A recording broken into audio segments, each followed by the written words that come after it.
Mesdames et messieurs, bonjour, où que vous soyez. Kako FM, ça ne rate pas les archives du monde. C'est l'émission Ricardo Olenga à la présentation avec l'historien Dani Kayaye dans ce studio, professeur assistant dans plusieurs universités. Dani Kayaye, bonjour. Bonjour monsieur Ricardo, bonjour à tous les auditeurs qui nous captent sur 97.2 Kako FM. Historien Dani Kayaye, la marche vers le pays a été longue. Les Congolais accusent Lumumba d'avoir été pressés pour demander cette indépendance. Vrai ou faux? Bon, c'est très faux pour les gens qui accusent effectivement Lumumba. Comme nous parlons aujourd'hui de l'indépendance de la République démocratique sur 97.2 KKF à partir de la ville de Goma, que le pays vient de réaliser 65 ans. Parce que le Congo devient indépendant un certain jeudi 30 juin 1960. Premier président du pays, Joseph Kasavubu, et son premier ministre, Emery Patrice Lumumba. Nous étions avec de l'autre côté de la belle vitrée. La mise en onde est assurée par Aurédi Moussanda. La réalisation par Libou Manga Black, assisté par Yedidia Mouniemana. Historien Dani Kayaye, vrai ou faux, Lumumba a été pressé de demander l'indépendance de la République démocratique du Congo. Aujourd'hui, 65 ans après.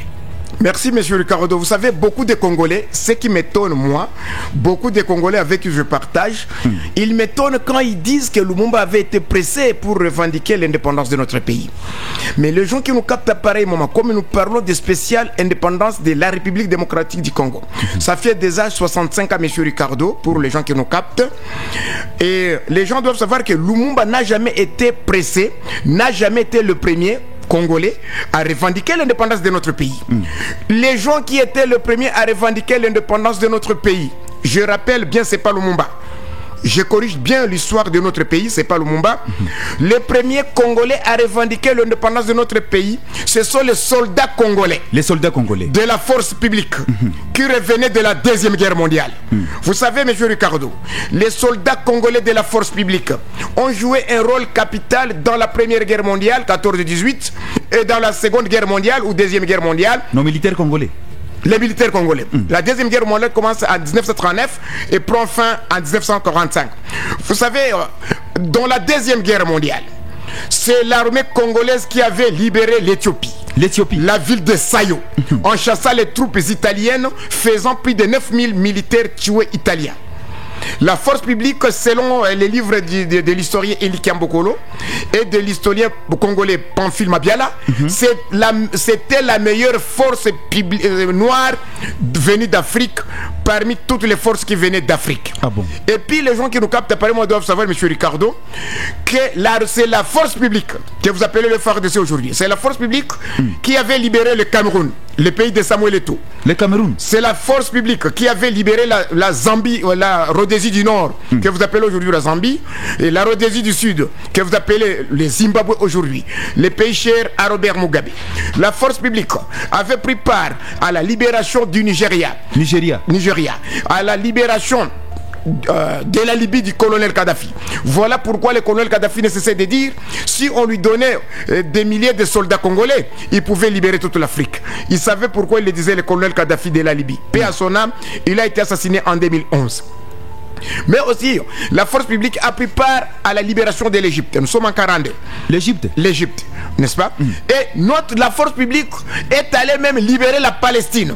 C'est l'armée congolaise, la force publique qui est allée libérer la ville de Jérusalem. Loin de l'Afrique. Et elle a fait 6 mois. En Jérusalem. C'est elle qui a libéré même les tombeaux de Christ, là où on a enterré Jésus. C'est la force publique qui a libéré Jérusalem et elle a fait 6 mois là-bas.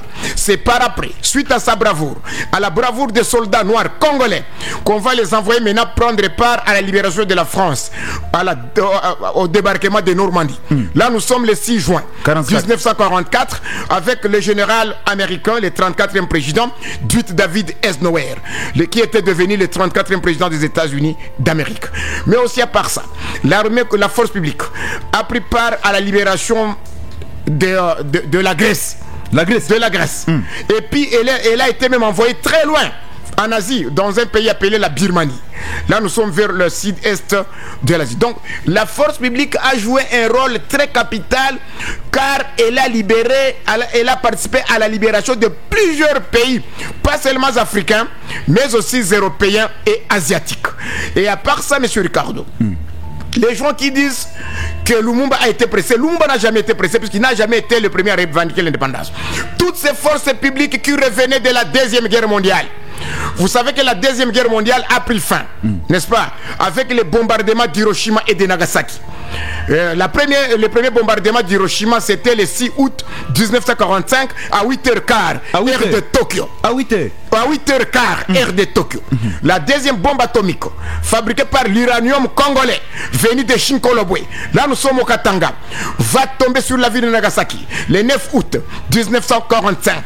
Et ce sont ces bombardements-là, d'Hiroshima et de Nagasaki, qui vont amener l'empereur japonais Hirohito à accepter la défaite du Japon, car les Japonais venaient d'occuper une grande partie de l'Asie, mais aussi ils venaient de lancer, n'est-ce pas, une attaque foudroyante sur la base américaine dans les îles Hawaï, qu'on appelle l'incident de Pearl Harbor, et plus de 2300 soldats américains étaient tués dans ces bombardements avec des avions kamikazes japonais, mais aussi plus de 100 navires américains détruits.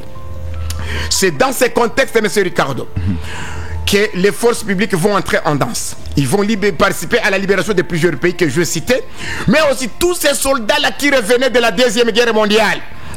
Tous ces soldats congolais de la force publique qui revenaient de la Deuxième Guerre mondiale. Ils avaient remarqué que les Blancs, les Occidentaux qui étaient au front, ils étaient en train de trembler comme des feuilles de manioc. Ah bon? Devant la progression des Congolais de la force publique. Et c'est par là que les Congolais, soldats, avaient compris que les Européens, on avait peur des Blancs, mais sur le front, ils étaient plus efficaces que même ces Européens-là, ces Occidentaux-là. Et c'est dans ce contexte que quand ils rentrent maintenant au pays, ils vont maintenant demander aux Belges qui occupaient le pays de donner l'indépendance au Congo. Puisqu'ils ont aidé les forces publiques, les forces venues d'Afrique, ont contribué à la libération de l'Europe. Alors, ils vont commencer à revendiquer l'indépendance de notre pays. C'est pas Lumumba. Ces militaires-là. Ce sont ces militaires congolais qui ont été les premiers à revendiquer l'indépendance de notre pays. Et d'ailleurs, quand vous allez à Bukavu, il y a un camp militaire qu'on appelle Kansayo à la frontière avec le Rwanda. Kansayo, c'est une ville d'Éthiopie que les forces publiques avaient libérée en chassant les troupes italiennes. Mais aussi les gens doivent comprendre que ce que la force publique a fait dans la Première Guerre mondiale, Deuxième Guerre mondiale, ce sont des choses extraordinaires. C'est une armée qui était très efficace, très très forte. Alors qu'est-ce qui se passe maintenant? Ils vont commencer à revendiquer l'indépendance. Ces militaires. Les militaires, c'est pas Lumumba. En 1950 maintenant, M. Ricardo, il y a le premier parti qui sera créé au Congo. Parti politique qu'on appelait Abako. Le tout premier parti politique. Oui, le tout premier. L'Alliance de Bakongo. Créée en 1950 par un certain Zeza Landou. L'Abako. Alliance de Bakongo. C'était au départ une alliance culturelle de Bakongo uniquement. Et en 1954 maintenant, 4 ans après, et Lumumba va prendre la tête de l'Abako. Lumumba. Non, Kasavubu. Joseph Kasavubu. Et c'est lui qui va donner l'orientation politique à l'Abako. Qui était au départ une organisation culturelle de Bakongo. Et c'est ce parti-là, le premier parti dans notre pays, l'Abako, l'Alliance de Bakongo, qui était le premier parti à revendiquer l'indépendance de notre pays. C'est pas Lumumba. Lumumba est venu après, c'est vrai, il était parmi les grands leaders, n'est-ce pas? Donc j'ai dit les militaires d'abord, puis l'Abako de Kasavubu, qui vont commencer à revendiquer, n'est-ce pas, l'indépendance immédiate en demandant le départ des Belges. Les Belges, l'Abako, les Belges ne voulaient pas partir du Congo, M. Ricardo. Vous savez, le Congo, notre pays, c'est un pays riche potentiellement. La RDC détient plus de 40% des richesses, n'est-ce pas, naturelles que Dieu avait laissées dans ces pays. La RDC est plus riche sur le plan potentialité par rapport à beaucoup de pays que vous appelez puissance aujourd'hui. Mais malheureusement, toutes ces richesses ne nous profitent à rien. Voilà en bref, M. Ricardo, comment Lumumba va venir maintenant après. C'est après maintenant que Lumumba va prendre le taureau par les cornes, nous allons voir dans l'émission, et il sera l'homme le plus chaud pour revendiquer l'indépendance de notre pays. Si ce n'est pas un secret, historien Dani Kayeye, quel est le tout premier pays noir à être indépendant? Le tout premier pays noir à être indépendant, c'est le Gold Coast, que vous appelez aujourd'hui Ghana, oui. Avec comme premier président Kwame Nkrumah, et qui était le père spirituel de Lumumba. Mais aussi, vous devez comprendre, M. Ricardo, que quand le Ghana devient indépendant, une année après, en 1958, Kwame Nkrumah va inviter d'autres leaders africains à Accra, c'est au Ghana, n'est-ce pas, dans ce qu'on appelle la conférence internationale d'Accra. Et dans cette conférence d'Accra de 58, M. Ricardo, il y avait de grands leaders africains, parmi lesquels il y avait Emery Patrice Lumumba. Il était en Accra. Il y avait Ngalula était là aussi. Il y avait Diomi du côté congolais. Mwalimu Julius Nyerere de la Tanzanie était là également. Jomo Kenyatta du Kenya, le premier président du Kenya début 63, il était invité. Il y avait le général égyptien Abdel Gamal Nasser, il était également là. Il y avait aussi le premier président du Mali, Modibo Keïta, il était là, et bien d'autres leaders africains, ils étaient là.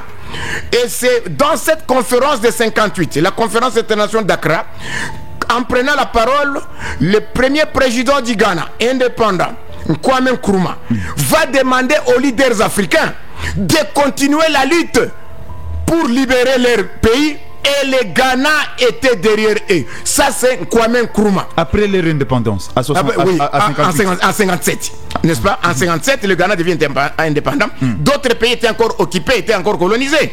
C'est dans ce contexte-là que quand Lumumba revient du pays, il va organiser un meeting dans le stade Kalam. Et là, il va dire ceci, n'est-ce pas?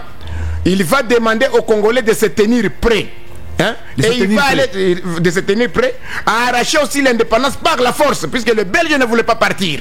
Les Belges ne voulaient pas quitter le Congo, puisque le Congo c'est un pays extrêmement riche sur le plan potentialité. Alors, qu'est-ce que Lumumba va dire au stade? Il va dire l'indépendance du Congo, c'est pas un cadeau de la Belgique, mais c'est un droit fondamental du peuple congolais. Ça c'est Lumumba. Ça c'est Lumumba qui parle. Donc Lumumba va commencer à éveiller la conscience des peuples congolais en se basant sur les propos de Kwame Nkrumah, le premier président du Ghana depuis les années 57. C'est dans ce contexte-là, n'est-ce pas, toujours en 58, M. Ricardo, que Lumumba va dire ceci. Il va dire, pour maintenant mener la lutte jusqu'à la fin, il faut créer un parti politique.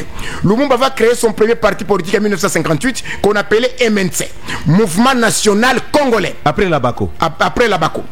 Et alors, ces partis-là regroupaient tout, acceptaient tous les Congolais de toutes tendances confondues.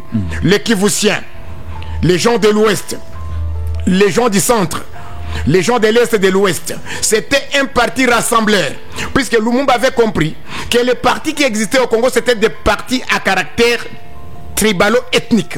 Là-bas, tu n'es pas Mukongo, tu n'as pas droit de fouler tes pieds là-bas. Il y avait aussi ce qu'on appelait au Katanga les Balubakat, les Baluba du Katanga. Tu n'es pas Mulubakat, on ne t'accepte pas. En Équateur, chez Mobutu, il y avait un autre parti qu'on appelait Inimo, Inyo Mongo. Tu n'es pas Mumongo, tu n'as pas droit de fouler tes pieds là-bas. Et Lumumba avait compris qu'on ne pouvait pas libérer le Congo avec des clivages tribalo-ethnique. Et il va créer ce parti. Et la première personne, parmi les premières personnes à adhérer à ce parti en 58, M. Lumumba, vous savez c'est qui? Non. Il y a Étienne Tshisekedi Wamulumba. Étienne Tshisekedi, le père de Félix. Il vient de chez Lumumba. Oui. Ça, ce sont des produits de Lumumba. La deuxième personne à adhérer, c'était Joseph Désiré Mobutu. Qui a régné sur ce pays pendant 32 ans. La troisième personne à adhérer à ce parti, Laurent Désiré Kabila. Tous ces gens-là que je vous cite, il y a bien d'autres leaders qui ont adhéré. Donc tous ces gens-là, ce sont des fruits d'Emery Patrice Lumumba, le grand panafricain. Lumumba, lui, n'est juré que par le bien-être des peuples congolais. C'est parmi les choses qui ont fait qu'il soit assassiné. Puisque Lumumba disait aux Blancs, aux Belges quoi, le Congo c'est un pays riche. Il faut que les richesses du Congo profitent d'abord aux Congolais. Et vous viendrez après. C'est que les Occidentaux, nous sommes dans un contexte de la guerre froide à l'époque, n'ont pas compris. Et c'est dans ce contexte que nous allons voir dans l'émission, on va décider l'élimination de Lumumba. Mais aussi toujours en 58, monsieur Ricardo, il y a un autre événement qui va apparaître. Le général Charles de Gaulle, le président français, va organiser une tournée en Afrique. Et il va tenir un meeting au Congo-Brazzaville. Au Congo-Brazzaville. Il va dire, comme déjà, le Ghana est indépendant, il y a déjà des troubles partout en Afrique, que les Africains demandent leur décolonisation, leurs indépendances.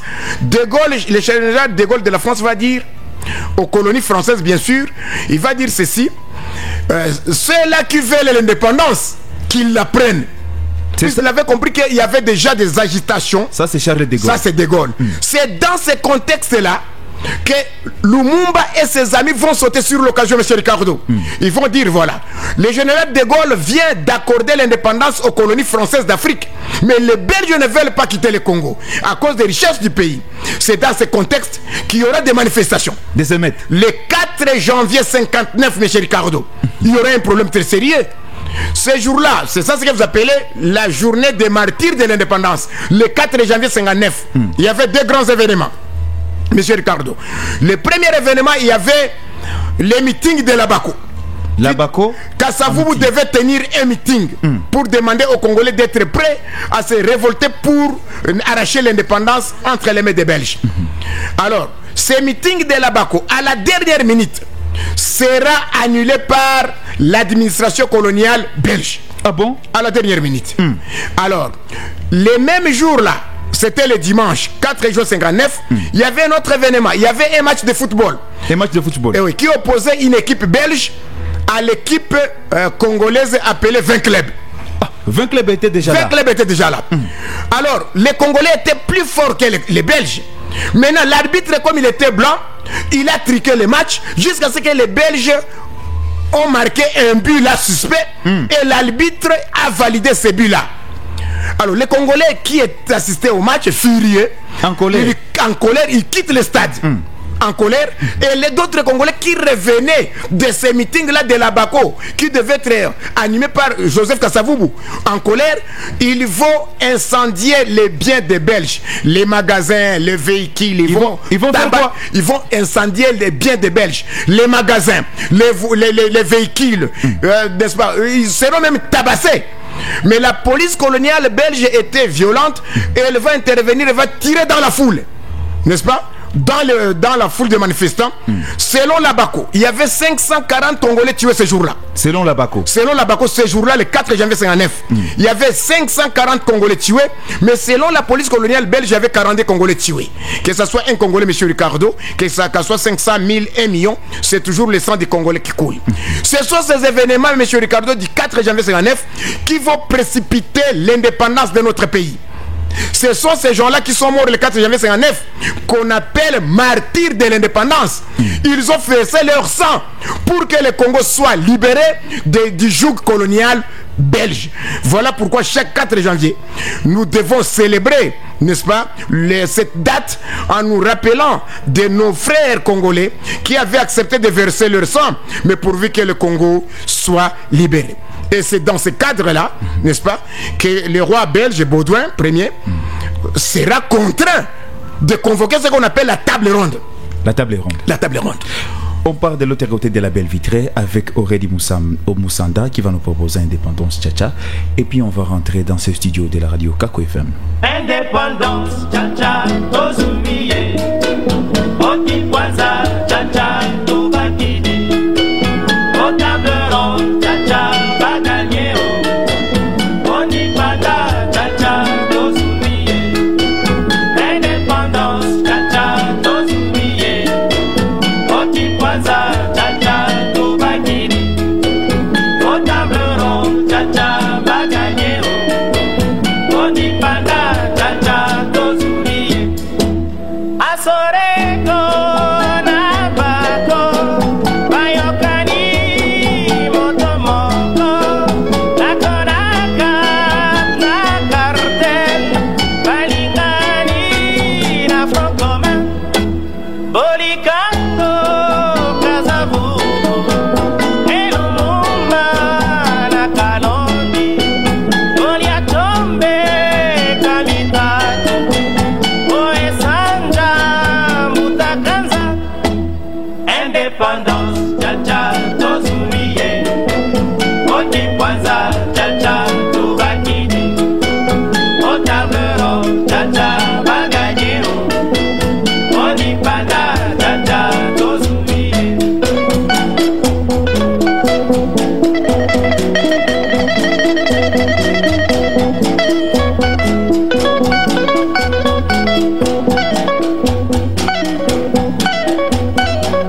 chanson s'intitule Tcha-Tcha Indépendance Tcha-Tcha, comme les gens les lisent. Dani Kayeye, dans quel contexte a été composée cette chanson Indépendance Tcha-Tcha? Merci beaucoup, monsieur Ricardo. Vous savez, avec les événements du 4 janvier 59, 540 Congolais furent tués. C'est ce qu'on appelle les martyrs de l'indépendance. Voilà pourquoi chaque 4 janvier, nous devons célébrer, commémorer, nous souvenir de nos morts du 4 janvier 59, journée des martyrs de l'indépendance. Même à Kinshasa, il y a un stade qu'on appelle le stade des martyrs. Le stade des martyrs là à Kinshasa, c'est parmi les plus beaux stades d'Afrique. Ça rappelle les gens qui sont morts en 59 en train de revendiquer l'indépendance de ces pays. Il y avait Emery Patrice Lumumba. Alors, qu'est-ce qui se passe maintenant? Ce sont ces événements du 4 janvier, monsieur Ricardo, qui vont amener le roi des Belges, Baudouin Ier, à précipiter ce qu'on a appelé la table ronde. La table ronde qui sera organisée du 20 janvier au 20 février. Et elle avait duré un mois. La table ronde. La table ronde. Mais non, dans cette table ronde, c'était à Bruxelles. Il y a des gens qui devaient participer à cette table ronde. Joseph Kasavubu était là, Moïse Tchombe était là, il y avait Kachamoura était là, il y avait de grands leaders congolais qui étaient à Bruxelles. Mais qu'est-ce qui se passe maintenant? Lumumba aussi devait être à la table ronde. Mais à la dernière minute, il sera arrêté et jeté en prison. Arrêté et jeté en prison. Les Belges ne voulaient pas que Lumumba participe à la table ronde. Mais les Congolais qui étaient déjà là, Kasavubu et compagnie, ils vont remarquer dans la salle qu'il y a un leader qui manquait. Et ils vont remarquer que c'est Emery Patrice Lumumba. Ils vont demander aux Belges de les ramener. Les Belges vont rester sur les jeux Ricardo. Ils vont dire où Lumumba arrive, où là tout. Ah bon? Et ils vont commencer à chanter en des bancs, en sautant sur des tables. Ils vont dire il faut que Lumumba soit là. Sans Lumumba, comme il y avait déjà des bruits là-bas, à la dernière minute, les Belges vont envoyer un avion de la compagnie Sabena de la Belgique pour venir prendre Lumumba. Et quand Lumumba, M. Ricardo, arrive à Bruxelles, parce qu'on avait affrété et le récupérer et l'amener, parce que les Congolais étaient catégoriques, ils ne voulaient pas que Lumumba rate cette occasion. Et quand ils ont vu Lumumba, tous les Congolais qui étaient dans la salle, qui participaient à la table ronde, ils ont commencé à chanter. Mais aussi la délégation congolaise, M. Ricardo, qui accompagnait, n'est-ce pas, les politiciens.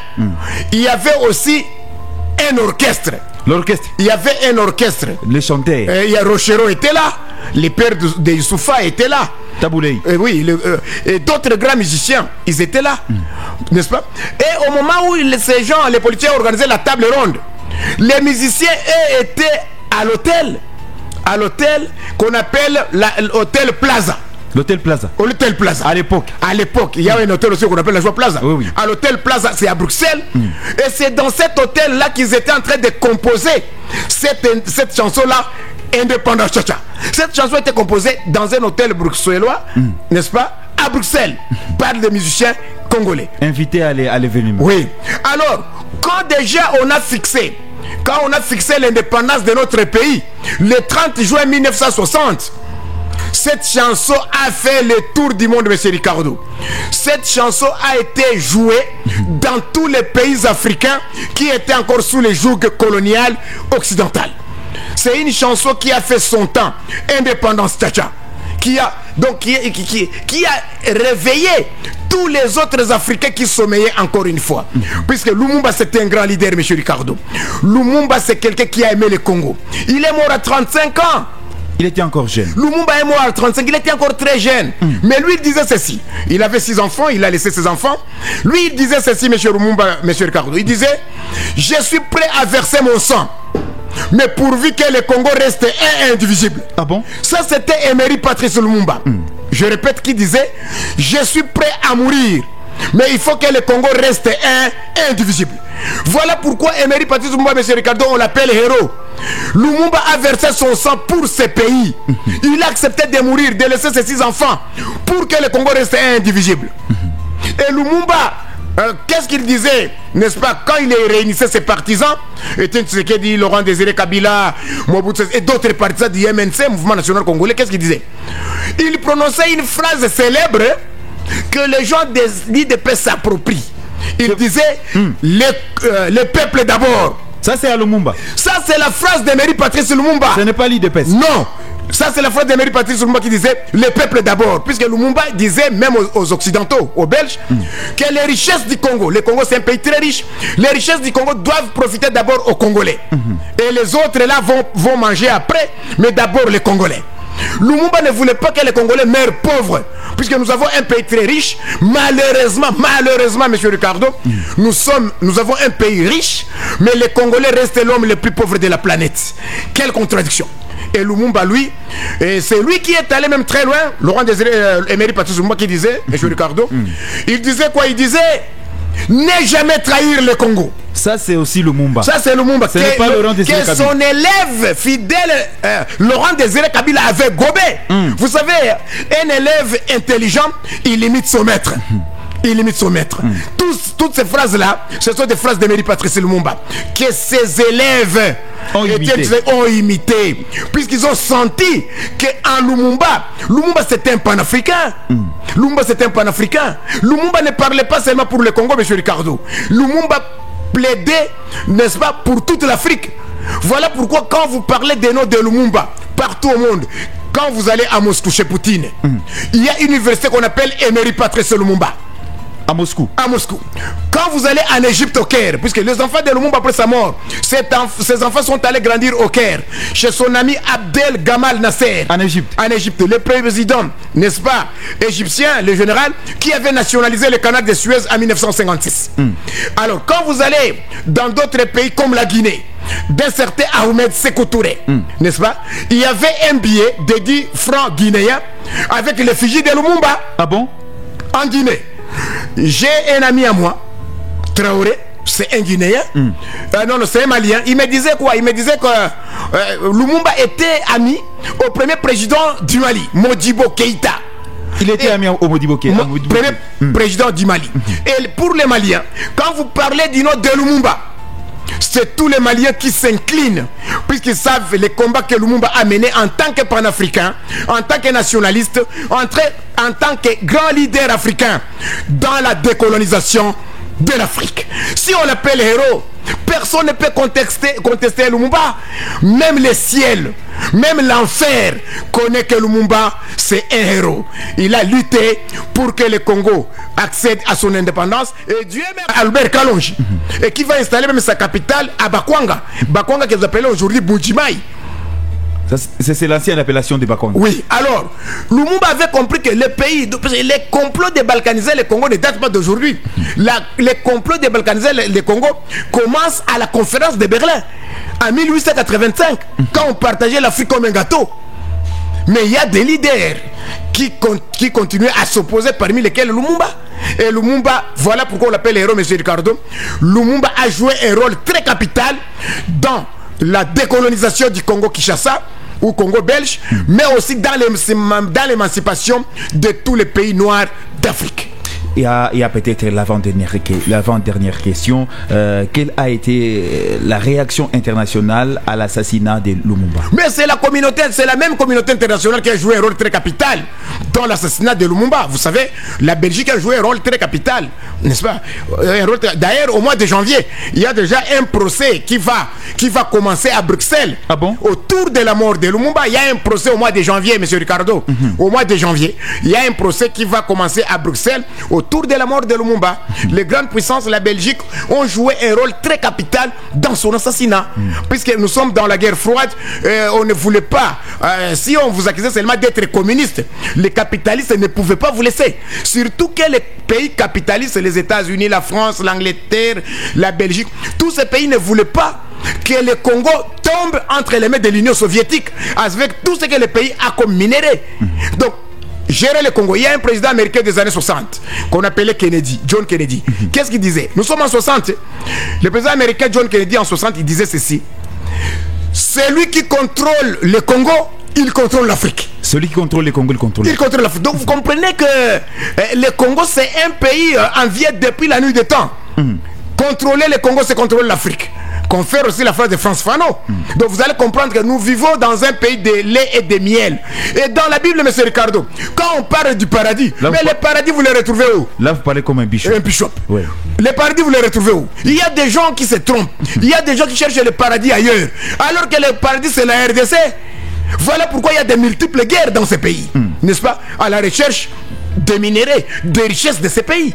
La RDC, c'est un paradis terrestre. Ne cherchez pas un autre paradis, venez au Congo. Voilà pourquoi il y a des gens qui disent qu'au lieu d'abandonner le Congo, ils peuvent accepter la mort. Là, il y a des puissances occidentales, asiatiques, américaines, etc., qui disent qu'ils ne peuvent pas abandonner ces pays à moins qu'ils soient tués. Mais des Congolais fainéants, j'utilise ce terme, je pèse mes mots. Il y a des Congolais fainéants, quand vous causez avec eux, et ce qui me fait mal au cœur, M. Ricardo, des intellectuels, entre guillemets, qui vous disent le Congo est vaste, le Congo est vaste, il faut qu'on les balkanise. Mais moi, quand vous me dites ça, moi je me moque de vous, je vous trouve moins intelligent. Vous allez m'excuser les termes. Parmi les éléments qui rendent un pays puissant, il y a son immensité. Il y a son immensité. Les États-Unis, c'est parmi les pays immenses. Le Canada, le Brésil, l'Algérie, n'est-ce pas, la Chine, la Russie. C'est le premier pays le plus vaste au monde avec 17 millions de kilomètres carrés. Regardez un peu le Soudan, qui était le premier pays le plus vaste d'Afrique. Où est-ce qu'il est? Avec son démantèlement en 2011. Hein? Avec les processus de paix de Naïvacha. Où est le Soudan aujourd'hui? C'est parmi les pays les plus instables de la planète aujourd'hui. Avec les deux généraux Al-Bourhan et Meti. Ça ne va pas aujourd'hui. Hein? Et moi je vous dis, nous devons imiter Lumumba. Nous devons marcher dans les pas de Lumumba pour que le Congo reste indivisible. Peut-être on sait entourant l'arrestation de Lumumba. Cette arrestation, c'est cette arrestation dont le 17 janvier 1961 à 21h30 heure d'Elisabethville, que vous appelez Lumumbashi aujourd'hui, que Lumumba a été sauvagement assassiné, n'est-ce pas? Et Mobutu avait joué un rôle très capital dans cet assassinat. Son petit Mobutu, n'est-ce pas? L'homme c'est lui qui a façonné Mobutu, n'est-ce pas? C'est lui qui a façonné tous ces gens-là. Mais Lumumba, il a été tué puisque les puissances occidentales l'accusaient d'être communiste. Et là, j'insiste, M. Ricardo, Lumumba n'a jamais été communiste, jamais. C'est lui qui a façonné tous ces gens-là. Mais Lumumba, il a été tué puisque les puissances occidentales l'accusaient d'être communiste. Et là, j'insiste, M. Ricardo, Lumumba n'a jamais été communiste, jamais. Il était un nationaliste tout fait. Nationaliste qui ne jurait que par le bien-être des Congolais, par l'intégrité territoriale de son pays. Il a accepté de laisser tout et de se battre pour que les Congolais, n'est-ce pas, aient une meilleure vie. La vie que nous menons aujourd'hui dans un pays comme le Congo qui est extrêmement riche, c'est quelle vie, M. Ricardo, hein? Aujourd'hui, les Congolais sont parmi les hommes les plus pauvres de la planète, alors que nous marchons sur des milliards et des milliards d'argent. Mais il y a beaucoup de Congolais aussi qui ne voient pas, n'est-ce pas, les richesses de ces pays, ou la valeur, ou l'importance de ces pays sur le plan géostratégique. Historien Dani Kayeye, nous vous remercions pour votre disponibilité et pour votre aura exceptionnelle. Les mots de la fin avant de clôturer cette émission. Les mots de la fin, nous saluons tous les Congolais qui aiment ces pays. Nous saluons tous les habitants de la ville de Goma en général, tous les habitants de la région des Grands Lacs en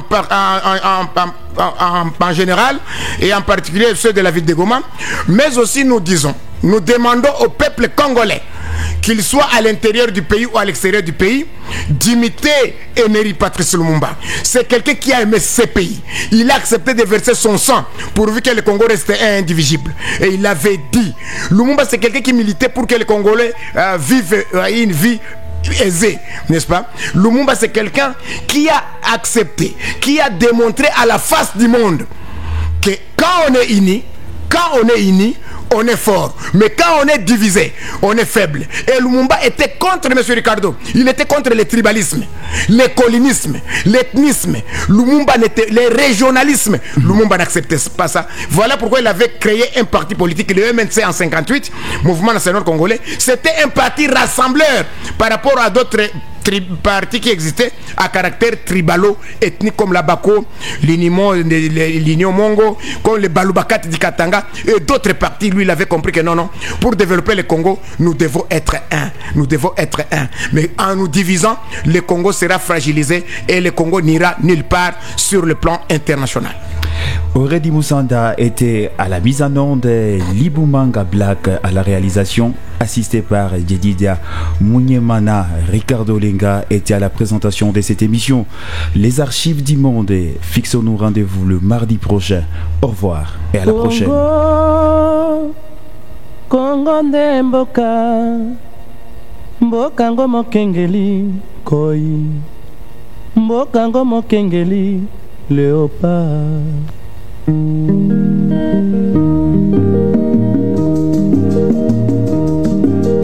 Mikolo tosekanaki na mosolo ya mboka Kongo ekoki, tofungwani misolelo tomoni bozoba nyonso tosali oya kobongisa Kongo aveni. Ebongi tosala moto nyonso ata mwana. Kongo ya mosolo mpembe ya nzoku, Kongo ya bwanya kasa ya mbila, Kongo ya makasi moto ya nkoi.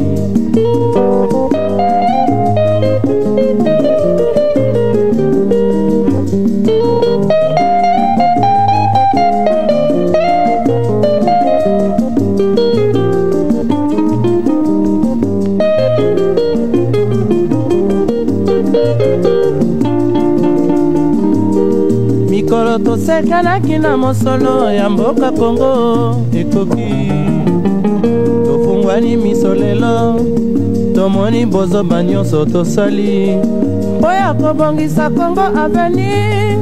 Ebongi tosala moto nyonso ata mwana. Vous écoutez la Kako FM 97.2 MHz. Kongo ya bwanya kasa ya mbila, Kongo ya makasi moto ya nkoi. Kongo nde mboka, Kongo mboka ya Bangkoko.